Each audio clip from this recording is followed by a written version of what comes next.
This is Global Tel-Link. You have a prepaid call from Steve.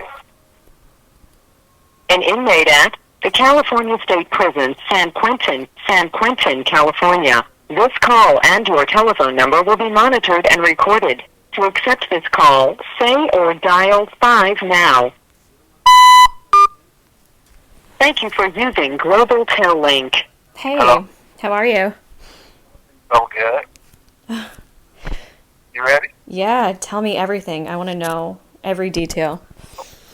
Okay. The name I'm gonna use Doom from the Start. Title of my book. Okay. Okay. This is Doom from the Start, and I'm here in San Quentin, and I want to tell you about the things that's going on with this COVID-19.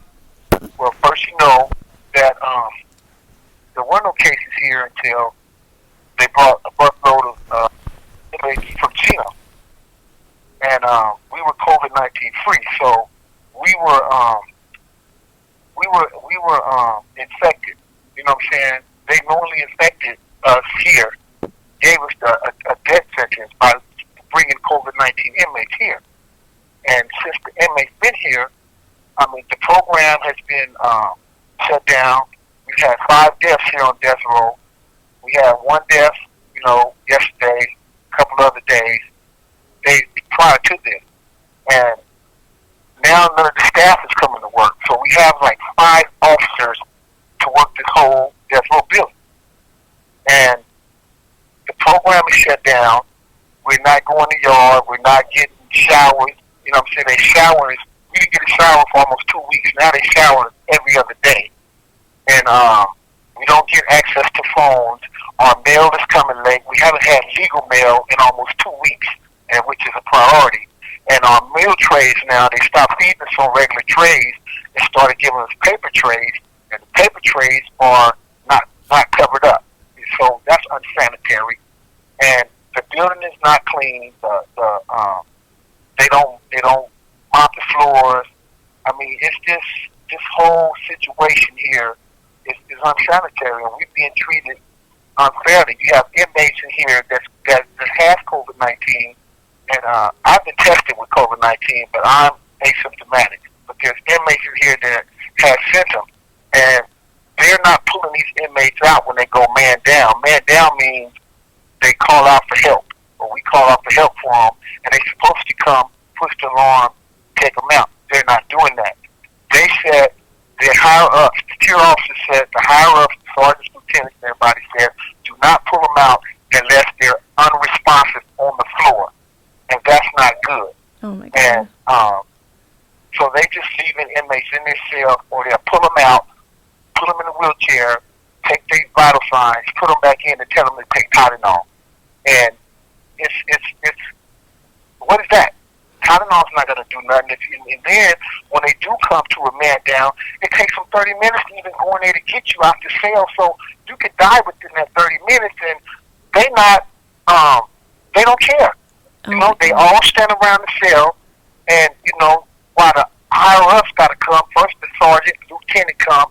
Then they got to tell the officers to go get suited up with the shields to go into your cell. Then they got to cuff you up before they even take you out. And it's just we're in a bad situation. What about the main line? How is main line? They're pretty infected too, right? Yes, they are, but they have triage tents. They're setting up triage tents on the lower yard. You know what I mean? They've been showing that on the news. They're setting up tents for them out there, and they get to get taken to they get first choice of going to hospitals and stuff on the street, getting ventilators, or going to the PTA, or getting the triage tents, because they can't take us to the triage tent. We're death row, and for 2 days they have a bar at night where they bar box the doors. They pull this bar and it double secures the doors. They kept that bar on our doors for 2 days without even opening. They're supposed to open it in the morning, so if something happened, they can rush us out. So for 2 days, people were going man down, and they were saying, "Oh, the higher up says we're not allowed to take anybody out their cells." And it's like it's death row is treated different from the main line. We're not getting stormed. They're not they're letting the main line bow. This call and your telephone number will be monitored and recorded. You got inmates in here refusing to eat because our trays are not being covered, and I know they have styrofoam trays with lids on them, but they feeding us on paper trays. We're getting cold food. Our breakfast don't come to us. We usually get our breakfast between 5:30 and 6:30 in the morning. We're not getting our breakfast till 8:30, 9 o'clock. And our food is cold, it's uncovered. It's just, it's bad. A lot of people is probably going to listen to this and think, they're death row inmates, they've been sentenced to death, they're sitting there, living on the state. What would you say to the people who are like, who cares? They're going to die. Just kill them all. We need is people like you and other people out there that cares to call up here or get, sign a petition or come up here and let them know that everybody here on death row, you have innocent people here. Don't get me wrong, you know what I mean? And we're not right. We all have, everybody on death row has an appeal coming up. So we could be our case could get inventory. Anything could happen, but they treat us like, we're forgotten. We're the forgotten human beings. Even though they treat us like animals, they don't treat us like human beings. But we're the forgotten ones. You know what I mean? And there's people out there that care. We need their voice. We need them to stand up for us. You know what I mean? Be our voice, because a lot of people have no outlets out there, no families, no lawyers, no nothing to talk to, and you have a bunch of old, the guys that passed away in here, they got health problems. They've been in their 60s and 70s, and they find them dead in their cells because they're not taking them out. You know what I mean? And right. One guy in a coma, he passed away, and it's because they found him in his cell unconscious in a coma. You know? And then they want to rush him to the hospital, but it's too late. It's too late. And you got inmates in here right now that for the last week, all day long, 8, 9 alarms going off. But they're not pulling nobody out. They're not taking them to the hospital. They have no beds. They have no respirators for us. They don't care if we die or if we live. They will sit there to die, let them die. We don't care.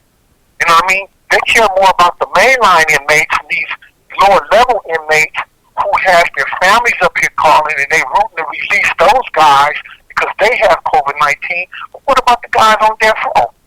You know what I mean? Okay, I understand society look at us, most people in society look at us like we're scum of the earth or whatever. But no, that's not true. You know what I mean?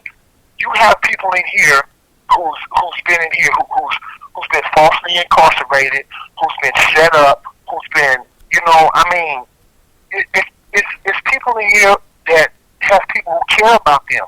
You know what I mean? And we need more people in society that's fighting for us to step up to the plate and hear what I'm saying and know that we're being treated unjust in here. And we've been given a disease. I think they brought COVID-19 to San Quentin for population control. I think that's what they did. Well, that's a a theory that is out there right now. Yes, and Gavin Newsom, since he stopped executions because he believes, he don't want to kill no innocent person. I mean, that should tell you right there is the governor of the state get away with it. He says he's not killing nobody in his wife because he don't want to kill no innocent person. You know what I mean? I mean, that's a big thing too. Is there are a lot of innocent people on San Quentin's death row currently too. Yes, it is, and they have, but like I said, we don't have enough people out there advocating for us. You know what I mean? And we're, like I said, there's people here dying every day, and people need to hear about it. Yeah, they need to know about what's going on, and this place is filthy. And we got rats in here, we got mice, but there's birds flying in here, and those things carry diseases. Right. And you got staff in here that don't like wearing their masks. They're spitting on the floors. Now, if somebody, don't wear covers on their shoes. I want to play devil's advocate for the people who are going to listen to this and don't have compassion for other people. And if they say to you, like, why am I listening to you? Like, why would I listen to you? Yeah. You're in there for a crime, a violent crime. What do you have to say to those people who think, you're probably just a remorseless person? Okay, it's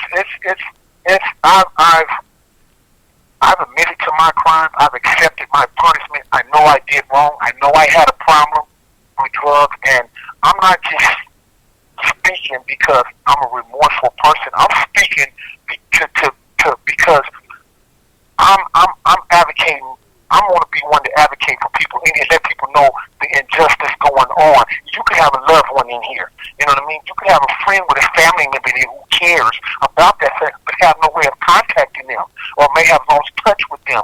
You know what I mean? And it's. I'm not. I care. When I got here, I didn't care about nothing. I didn't care about my own life. You know what I mean? But through the grace of God, you know what I mean, I've changed because I want to help people. You know what I mean? I just don't want to continue hurting people. I want to help people, and I have a platform to help people now through good people like you in my life now. That's giving me that opportunity.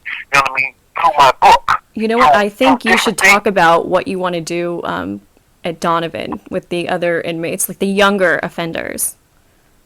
Well, okay, like I said, like we just talking about today, the reason I'm getting on this private program is to go work, to earn money, so I could pay my restitution, because that's something I want to do, and to my victims' families.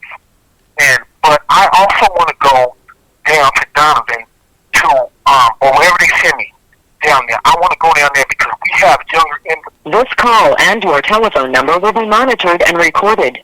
We have younger people coming to jail, and they have no guidance. They have no one to tell them right from wrong. So when they come to jail, they're not getting.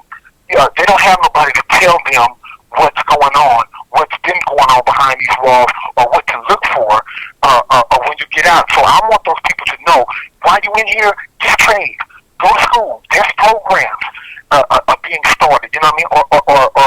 Or take college courses.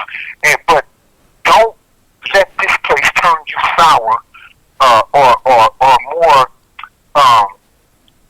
turn you more aggressive to the system. You know what I mean? Take something from this. Don't ruin your life, because when you go out there, there's not going to be any jobs for you. There's going to be people to turn you away, but you can't get frustrated. You have to go out there. You have to keep your head right. I want them to know, go back to school. You know what I'm saying? Right. And then I want them to know that when you go for a job and somebody asks you, well, have you ever been convicted of a felony? They can't ask you for it. These young kids doesn't know that no more. So it's a revolving door for them. And I want them to know, you don't have to go out there and sell drugs. You don't have to go out there and rob people. You don't have to do that anymore, because there's systems, there's outlets out there for you to make a change in your life, so you can live a better life. You know what I mean? Right. And now, there's people out there advocating for you. We're going to run out of time soon, but anybody listening to this, like, who might turn to a life of crime, what would you say to them right now? I would tell them, before you pick up a gun, before you go robbing, think about your life. Think about your future. These people are not playing anymore. They're not. Once you get in the system, it's a wrap. You could consider your life over if that's the life you want to go. Don't think about your family. Think, if you got children, think about your children. Think about your mothers and your fathers, or if you've got them in your life, or any of your grandparents. Think about them people who's been there for you, who's got. You have 60 seconds remaining to do something right. You know what I mean? Because once you cross that line over into the red, it's hard to get out of. Trouble is easy to get into, but it's hard as hell to get out of. Excuse my language. Trust me. I know. I'll be 53 in September. I've been in and out of jail all my life since I was 9 years old. I thought it was cool. I thought it was fun. I thought the gangs was cool. It's not. Those people in those gangs out there that pushing you to do this, to do that, you know what I mean? They don't care about you. going to write you no letters. They're not going to come see you, but they want you to pick up a gun, to join their gang, to go out and kill another person.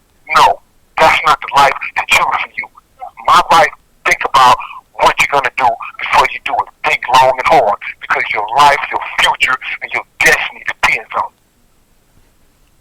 Yeah. That's what I would tell them. That's perfectly That's what I said. would tell them. Perfectly said.